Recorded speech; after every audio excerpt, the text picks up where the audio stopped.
All right, so today we're finally going to fetch files. So I've been using the live server since the start, but if you've not been using the live server, then this is where it comes in. It's that there are security measures in the normal browser for the web page that's downloaded to not access sort of other files like data files. And so you want to sort of be pretending that you're a server in order to read a data file, even though it's the code is executed on the client. They want the data to have clearly have been downloaded or been up on the server and so you want to be pretending you're a server for those security reasons. So this, I think, is the last lab that is fair game for test 1.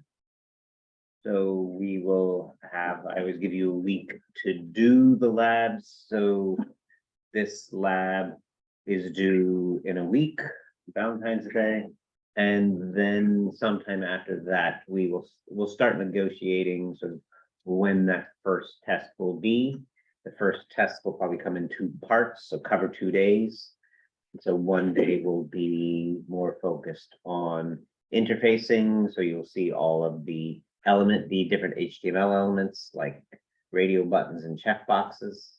And then another one will be more data objects. So it'll be test 1, 2 parts coming up more than a week from now. So it certainly won't be next week because you're only just getting in lab 7 at that time. Any questions on old stuff before I start looking at new stuff? No. Okay. So far we've been jamming the data into the sort of JavaScript part. So either if it was a separate JS file, we've been throwing the data into the JS file. If we have put the JavaScript in the HTML, then we have put it in the HTML file, but in the JavaScript. Now we want to separate out that data file to a separate file and then to fetch it. So here is the first. I'm going to make my first example look as much as possible like the previous example, except the file is external, and then I'll make a more reasonable looking data file. So first I'm separating it into a data file, but my data file looks, this current data file is very much ruled by what my data is when I was pasting it into the HTML. Okay, so did I extract? I extracted. Okay, so it's in my downloads, it's extracted. I'm going to open Visual Studio Code.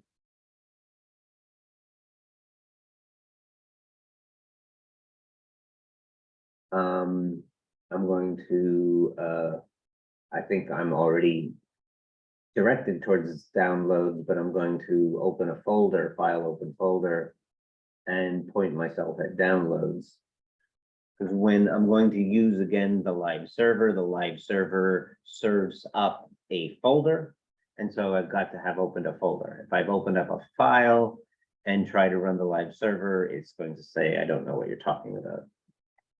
And then just in terms of live server is one of the extensions. So if you don't have that extension, you can go to the extensions, and that's the only extension I have. But if I did not have it, I could start to search for it. Live server, type something into the search. It's this Ritwick 1, and then install it. I already have it installed. Okay, so again, I have the live server extension installed, and I am pointing to a folder. I have file open folder, and I open it up to downloads. Here's what I unzipped. Okay, so I have a text file. So this is the new part. I moved the data into a separate text file. But when I had pasted the data previously, it was like a one-line paste. It was a very, very long line. And so I mimicked that to make as little change as possible to my first example and fetches, and then I will make a better looking data file in the next version. But that's the text that we're going to read. Some style. It's the same sort of style I had. I've done this example before, a horror movie, so we've seen this style.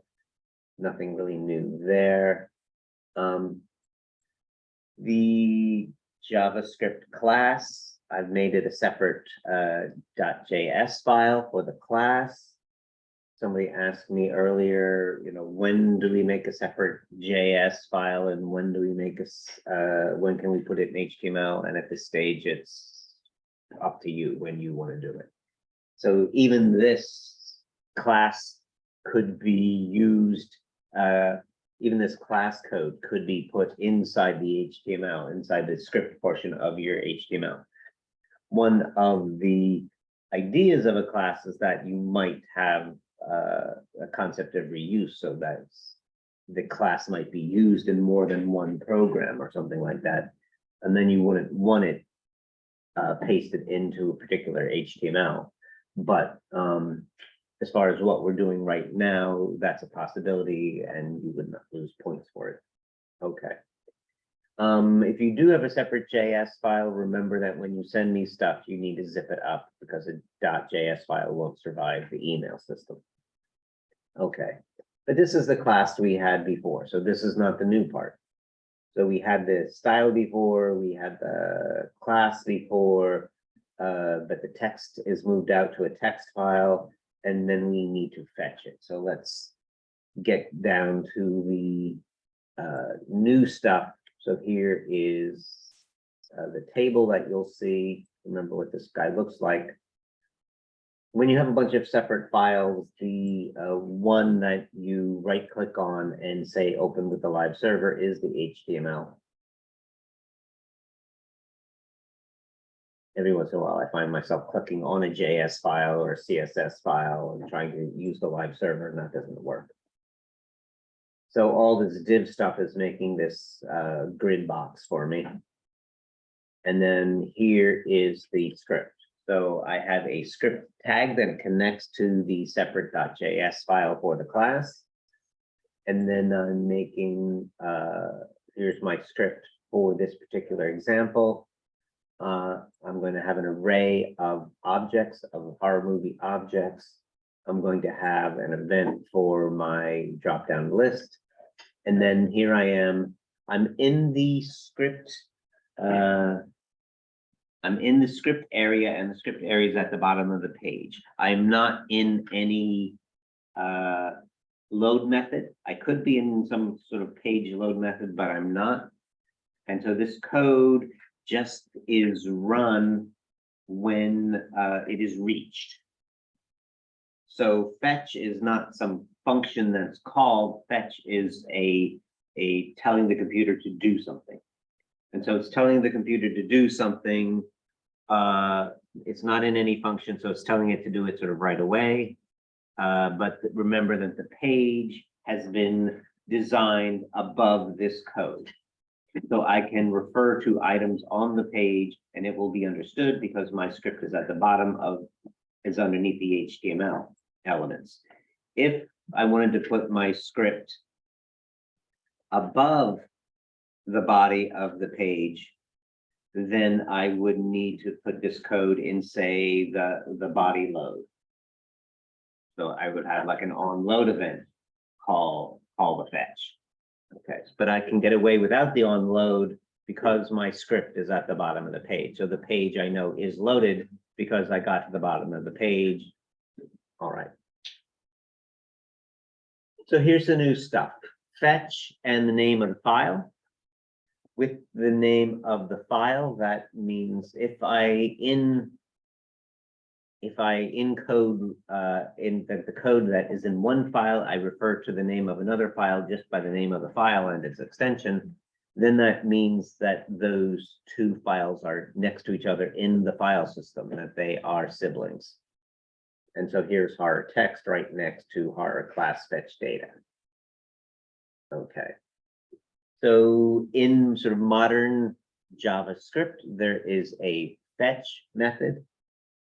You say fetch and you say the name of the file, and this is just a normal text file. And then, but we can use a similar method for going out to the web. So you can use a similar fetch to go get things off the internet, say. There can be issues of getting something off the internet, and so I'm probably not going to have you do that, but you can use a similar approach here. And so a fetch has this idea of you are going to get a resource, and there is a concept of like what is synchronous and what is asynchronous.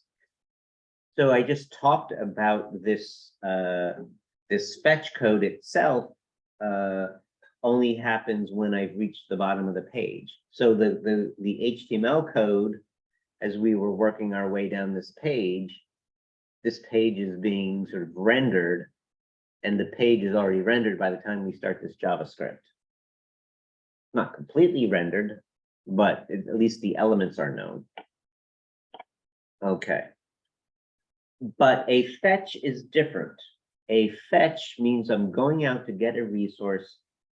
Going out to getting that resource might take an amount of time, an unpredictable amount of time. And so the code is written, so you have to be careful to write the code, I should say, in a way that anything that requires the data from the fetch is inside the fetch. So I'm going to load options in a drop-down list. I'm going to select one of those options and pretend that the user chose it. And all that code needs to be inside the fetch, because the fetch, anything that involves the data from the fetch must be inside the fetch. Now, here's my one sort of somewhat exception. I'm going to have a function that corresponds to the user choosing an option in the drop-down select. And that can be outside of the fetch because there were no options for them to change the option unless the data has been fetched. So let me see if this will let me shrink up the fetch. So that's the then. Where does this fetch end?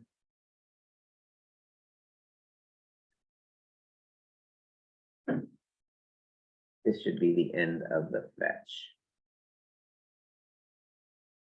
Here's the beginning. Remember then I have this, I can right click and format the document. So I had formatted the document.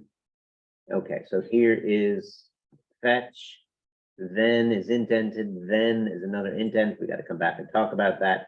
Catch is indented, and then I am reaching the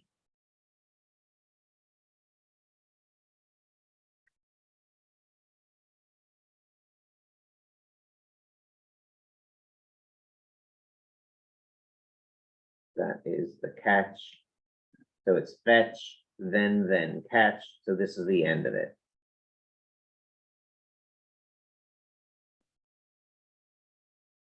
And I am sort of 1 to indent for the fetch. And then I'm 1 to indent for choose movie. So choose movie is outside of the fetch. Otherwise it would be indented. Okay. So I can choose these things, choose movie, and make stars, and I can have those things outside of the fetch because the user can't possibly do those. This gets called by when the user changes an option, and the options are made from the data, and the data is only there if the fetch is finished. So we can't get here unless the fetch has completed, and we can't get here. This is called by choose movie. So choose movie is called by choosing an option, and I can't have options unless I've read the data.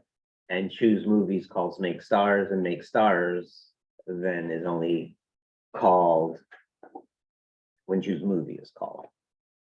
Okay, but everything else is inside the fetch. Okay.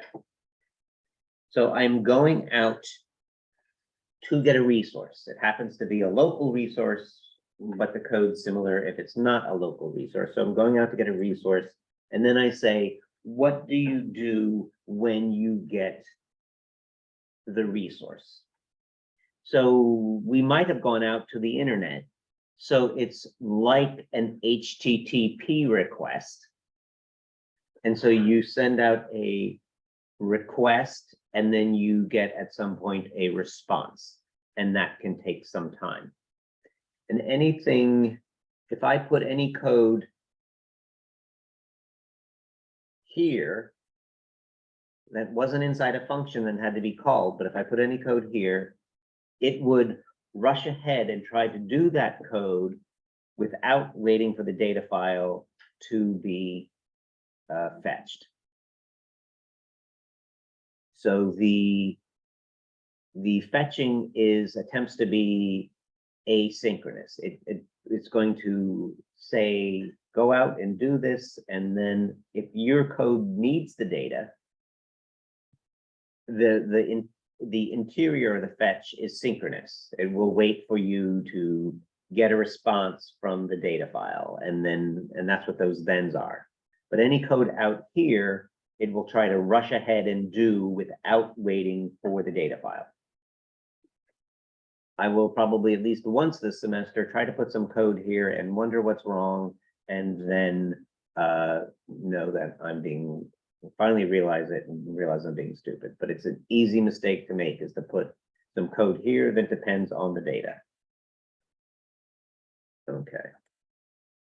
So again, this fetch says go out and get some data. And then what are we going to do? It's mimicking sort of an HTTP request. And so there's more to the request. If you say read this file, there's more to the response than just the file or the contents of the file. There could be error messages. You know, if you try to go out and request a web page and there's something wrong with the web page, you get error messages. There are also status messages that say it was okay. So then you don't need to have an error message. And that's what this first then is about. I am sending on to the next then just the text. So I'm saying, I don't care about your status message or anything like that. All I really care about is that I read the file and I want the contents of the file.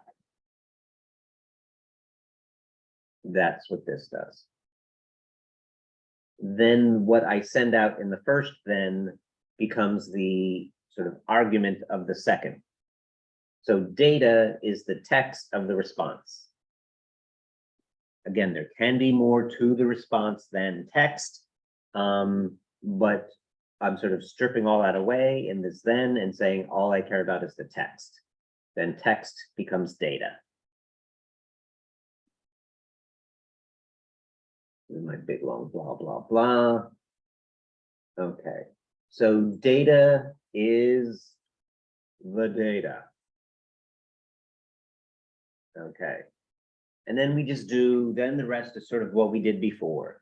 We split it on the pound sign. That made an array. Then we looped over that array and we split it on a second delimiter, which in this case was a vertical bar. And then we use the class constructor to use that data to make objects of the class and add them to the array. The keyword new means we're using the constructor.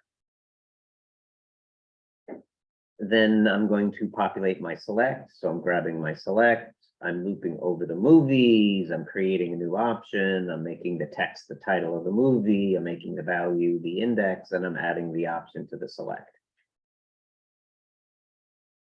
Here is me pretending that there was a drop-down change event, so that when the page starts up, it's like I chose that first movie. And this is just a catch. Sort of, it will spit something out to my console if for any reason the fetching and the thenning, failed in some way. And then we have the stuff we had before. Choose movie, blah, blah, blah. You've seen it before. The new stuff is the fetch. Fetch, then. Again, this is probably the last lab that's on test 1. My test will be like open, that you can use your examples and my examples and anything you find on the internet. So the structure can be hard to remember for you just to type out of your head from scratch. And I'm not asking you to do that.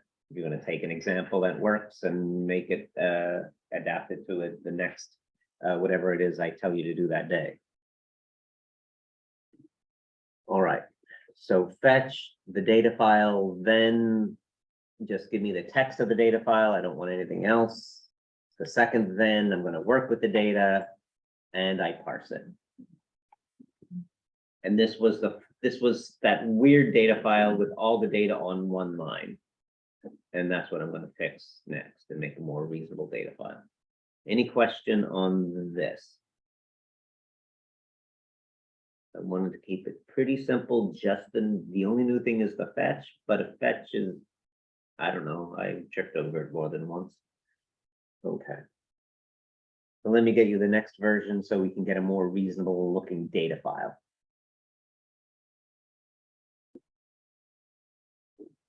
All right. So version 2. All I'm going to do is make the data file more reasonable looking by putting the data on more than one line.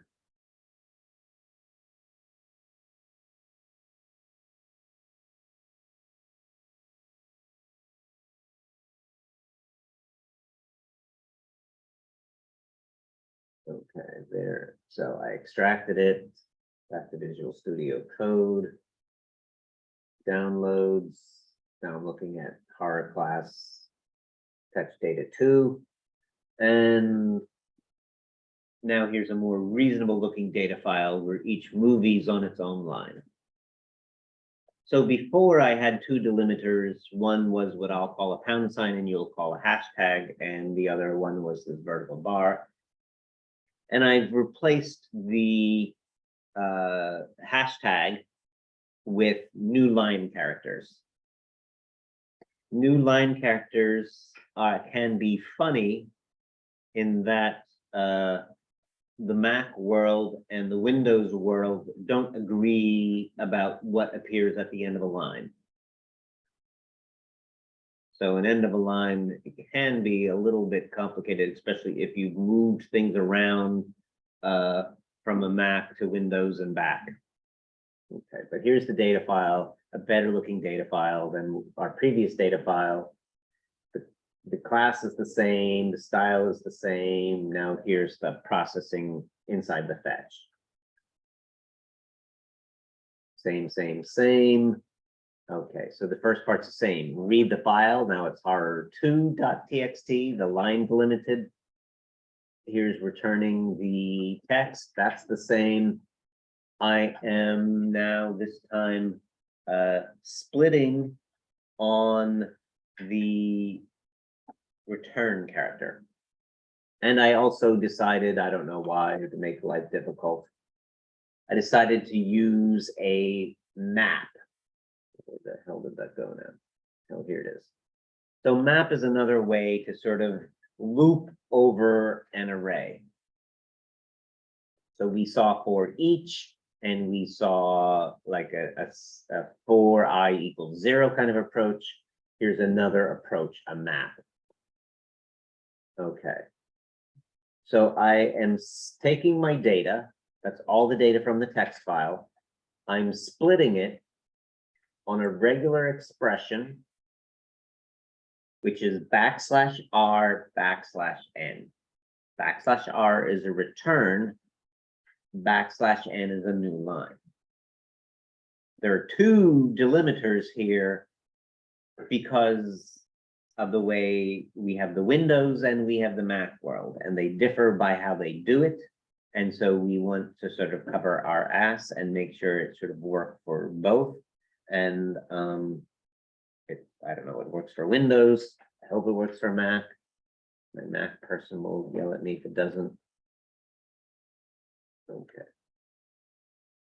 All right, so here is splitting the data. So here's the first split the data.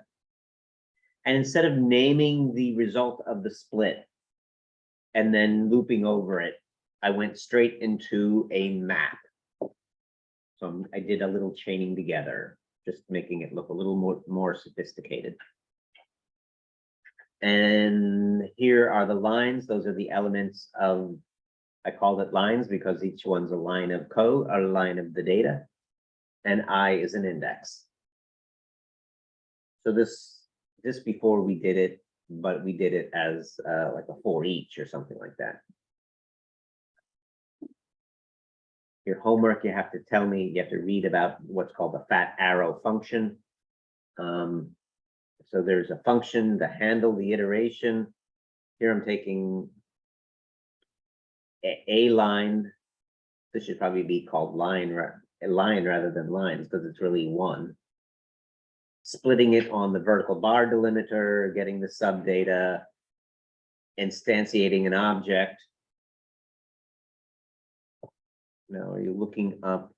I have the data in the data file, the fields in the data file agree with the order of the data in the class.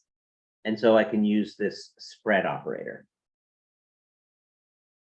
But if you use a different order in the data file than in the signature of your constructor, then you might have to arrange the subdata array accordingly. So I had a matching order, so I can use this spread operator. But the spread operator is dangerous if you're not careful. Create an option, make it the text, the value, add the option. Dispatch an event. Okay. So a better looking data file, a little bit compress the code to parse the data. Questions? No questions. All right, I'm going to change the data file to a JSON data file. In the JSON data file, the object structure is built into the data, so I do not have to write a class. I can just, when I read the file and get the data out of the file, it will be objects and arrays of objects from the start. So we saw that last week, but again, I had the data sort of hard-coded into the JS, but now we're going to fetch it. And again, that example was dogs, so now I switched from horror movies to dogs, and I'm switching from a data file that needs to be parsed to a JSON file.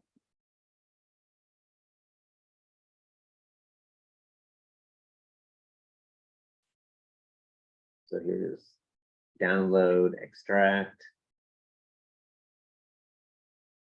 It should be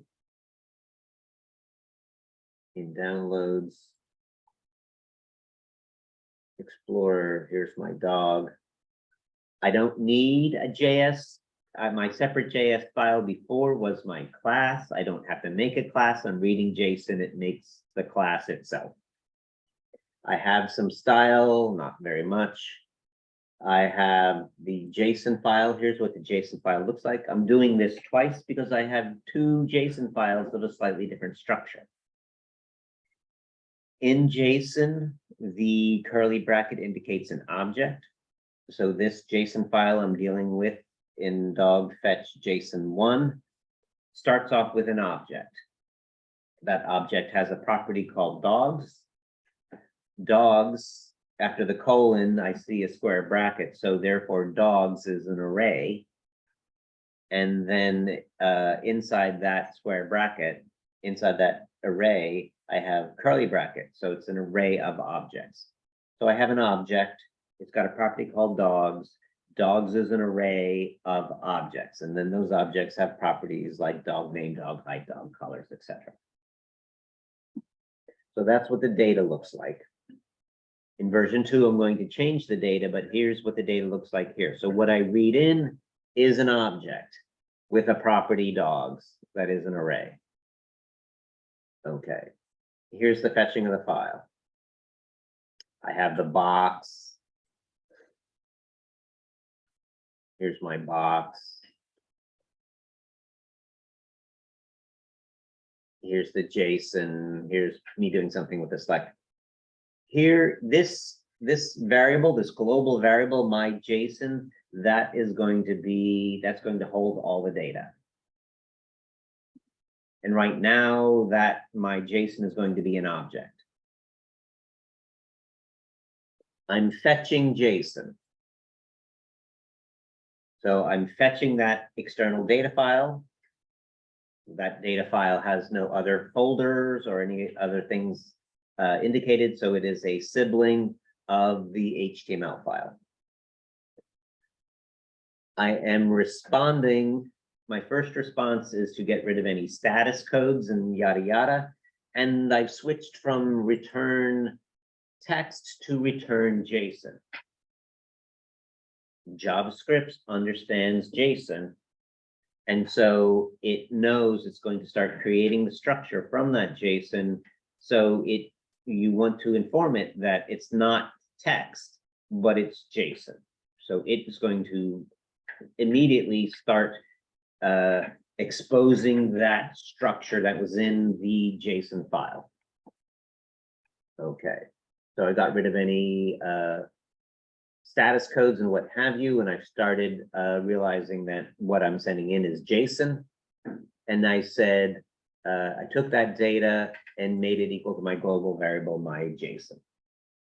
Again, my JSON, based on the data file I read, I read the file, I got the data from the file, which was JSON code, and I made it my global variable.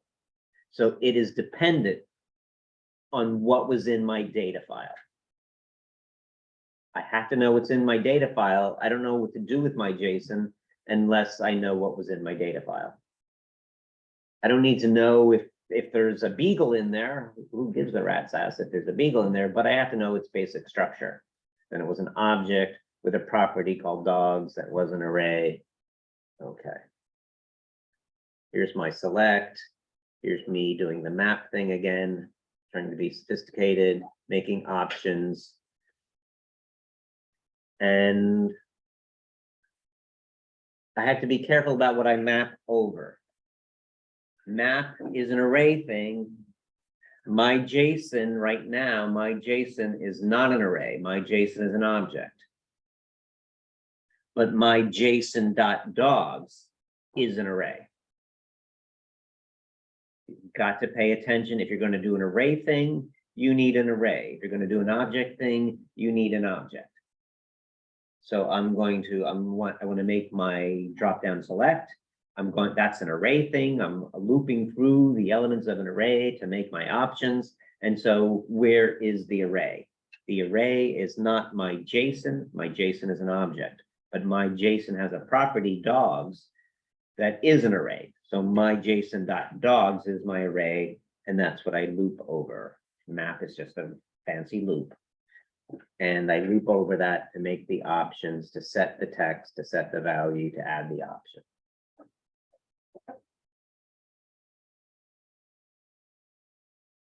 Here's me pretending that the person chose a random dog. I cannot choose a random dog. I cannot pretend that I'm going to make a choice until the choices have been made, and the choices are being made by the fetch. So this must be in the fetch. This is one of those things, and I forget and put outside the fetch and then scratch my head for 10 minutes and kick myself. This involves the data, and the data has to be fetched. So I can't do this until the fetch is complete. So I need to fetch the data, I need to make the options, then I can pretend that the user has chosen an option. Makes perfect sense when you think about it, but it's easy to put the code in the wrong spot, and it's perfectly good code, and you get looking at the code rather than the placement of where the code is within your larger set of code, and you can't see the error. If you're looking for something small and it's something big, or you're looking for, you know, a typo and it's just a misplacement of perfectly typed code. Okay. Then here's the select function. And remember again, that my JSON is an object, but my JSON dogs is an array. And then that's what gets the index.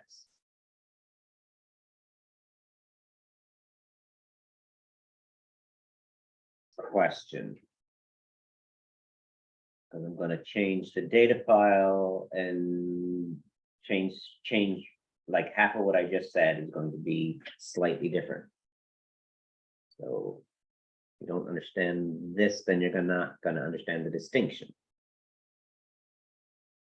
Questions? No questions. Okay. So the next version is a different data file. So dog fetch JSON 2.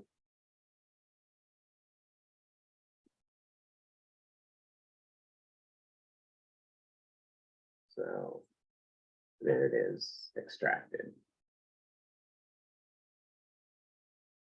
Okay. The difference is in the JSON file. This JSON file starts with a square bracket. This JSON file starts with a square bracket, which means it starts with an array, which means when I read the file and get the content of the file, it's immediately an array. Last time it was an object, this time it's an array. Got to know your structure of your JSON file to know what's coming in. Okay, so square bracket means we're array from the start. Same old style, here's the JSON. Okay. What changed? I'm now declaring my JSON as an array. Because I'm going to get my JSON from my JSON file, and I know from having looked at my JSON file that it's an array. So I'm declaring it as an array to remind myself right from the start that it's an array. If I don't declare it as an array, but it's an array, then it'll probably get turned into an array. But I'm from the start announcing to, at least to myself, if nobody else, that this is an array. I'm reading the file, I'm returning JSON. Again, that's an easy thing to miss when you're going from one example to the other. When it was a text file that we had to parse, we sent back text. But if it's JSON file, you send back JSON because it understands the structure. It's going to make objects of it for you. I hear this looks the same. My JSON is equal to the data. But now the data, and therefore my JSON, is an array. I'm looping over the array. Before this said my JSON.dogs. In the previous example, my JSON was an object, and it was my JSON.dogs, which was the array. But now my JSON in this example is the array, so it's my JSON.map.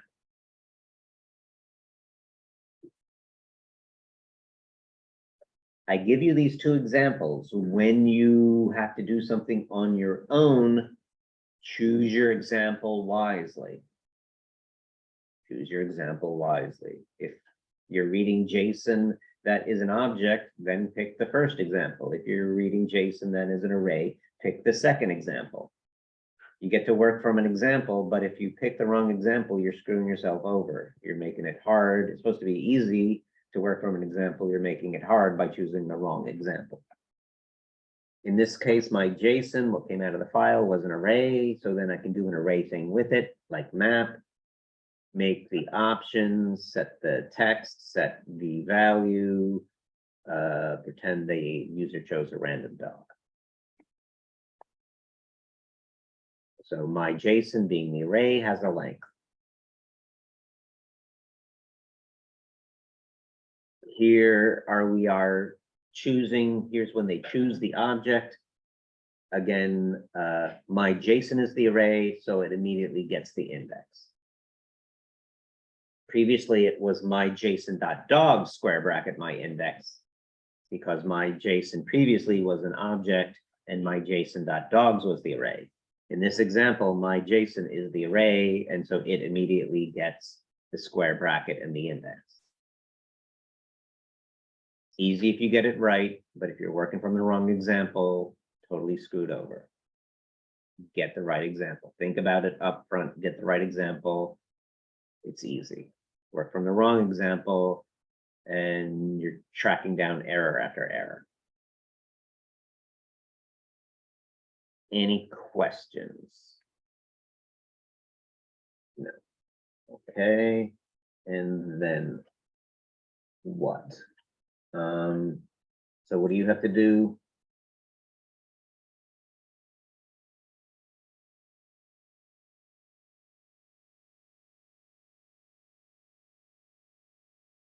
Art. So you have to sell art anatomy books. Okay.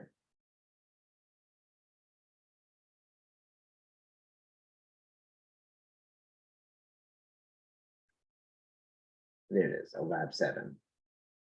I have some HTML for a head start. Just some kind of a box. I have some JSON. Pay attention to how the JSON is formatted. And then you're going to just sort of make a cart. You're going to display some information about these art anatomy books. And then you are going to allow the user to have like a shopping cart and buy some books and keep track of the total of how many books they with the price of you know, their order of, say, 3 books or something. Okay, that was that. All right. So that's what you have to do, and I will end it there unless there's a question for the recording. No. Okay. So when I make my YouTube videos, I have to put up a little picture, like it's the first picture when before you choose the video. And I used one of these art anatomy books when I posted some video on this before, and then it got rejected by YouTube for pornography. So drawings of the human figure are pornography. All right. Stop recording.